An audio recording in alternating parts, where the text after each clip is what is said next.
Esse aqui vai ser um vídeo mais longo porque eu vou desmentir a maioria das críticas sobre o comunismo. A primeira é que é violento e censurador. Sim, houve censura e houve violência em todas as revoluções comunistas, menos na cidade comunista de Kerala, na Índia, onde o comunismo foi eleito democraticamente. Mas vamos lá.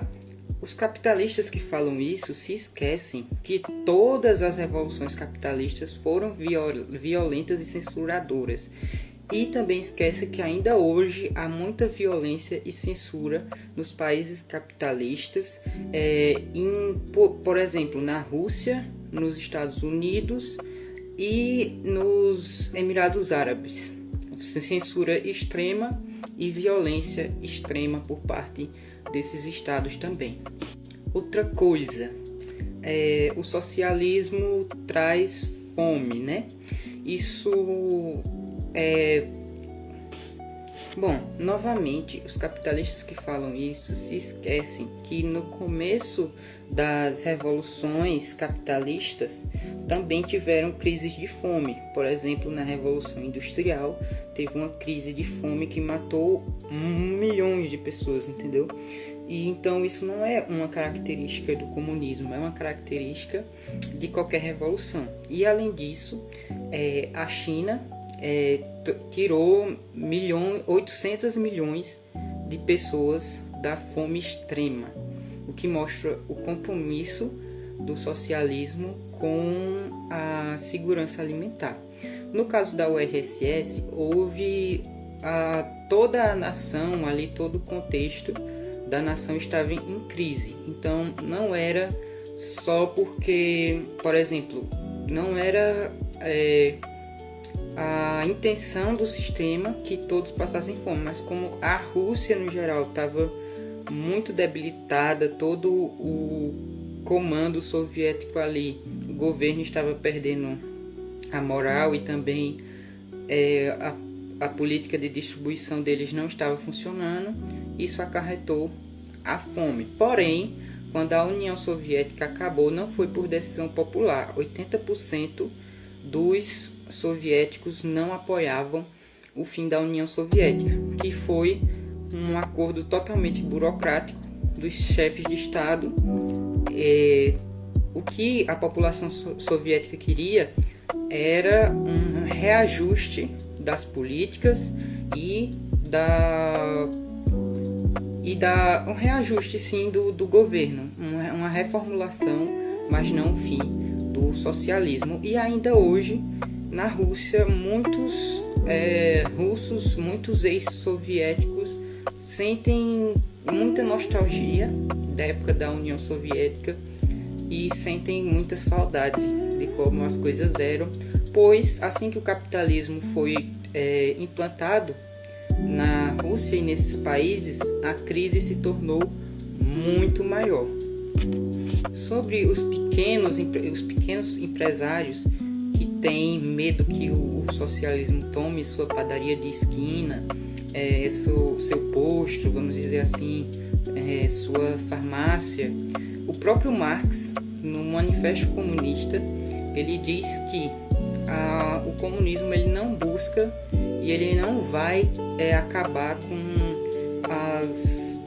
as pequenas empresas, porque o capitalismo ele já acaba com as pequenas empresas, porque o monopólio das grandes empresas é a principal causa de falência das empresas no cenário brasileiro e mundial, porque é uma competição injusta que não viabiliza que essas empresas continuem no mercado.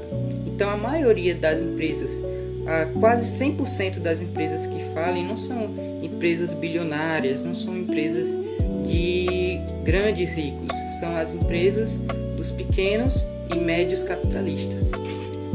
Sobre a religião, muita gente acha que o comunismo é anti-religião, é anti-crente, quer acabar com as igrejas, quer botar fogo nas igrejas, e isso não é verdade. Desde Lenin já se falava que o comunismo quer é o Estado laico de verdade, não quer que as religiões interfiram nas decisões do Estado para não se ter uma elite clerical que faça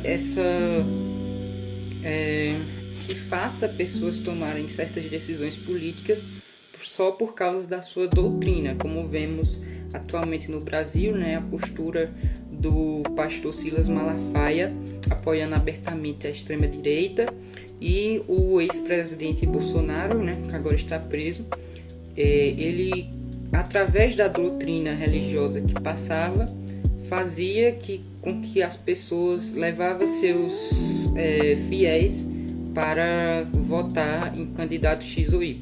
É isso que o comunismo não quer. Ele quer que a fé seja algo individual da pessoa, que a pessoa tenha o direito de ter sua fé, mas que isso não atrapalhe em decisões do Estado, no caso do socialismo.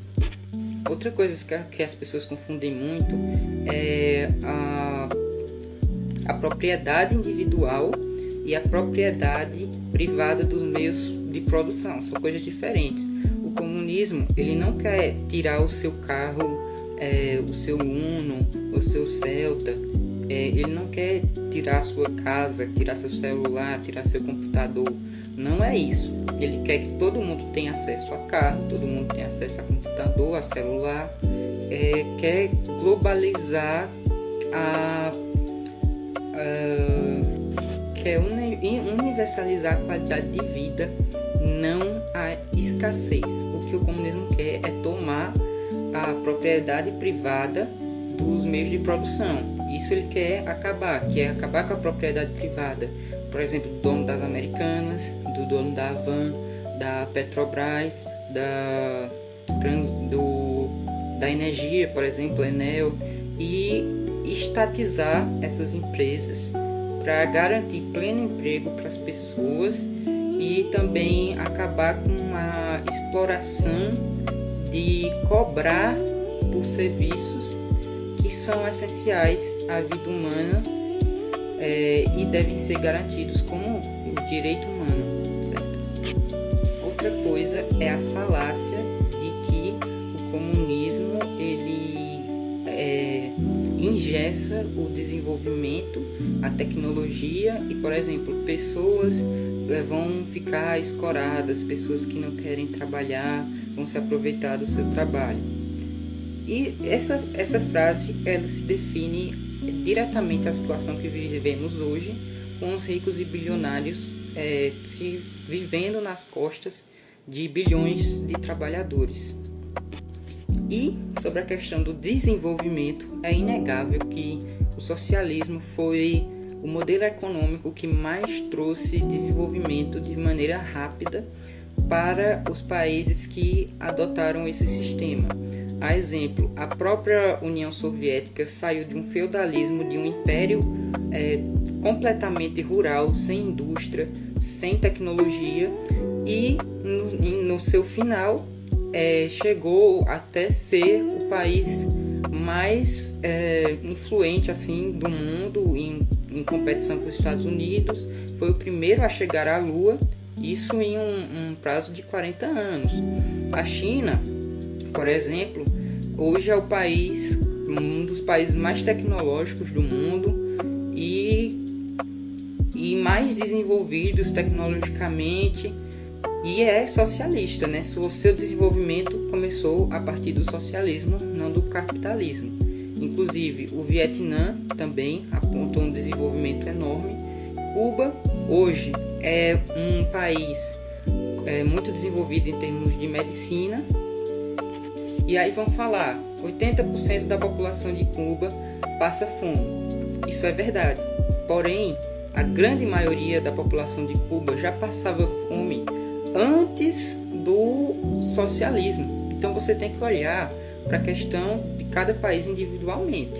E aí a questão, eles passavam fome, não tinham acesso à saúde, não tinham acesso à educação. Hoje ainda tem fome lá, mas eles têm acesso à saúde universal, à educação universal, garantindo assim uma melhora drástica da qualidade de vida. E é isso, eu finalizo por aqui. Muito obrigado por assistir o vídeo até o final. Deixa seu like e compartilha para chegar a mais pessoas.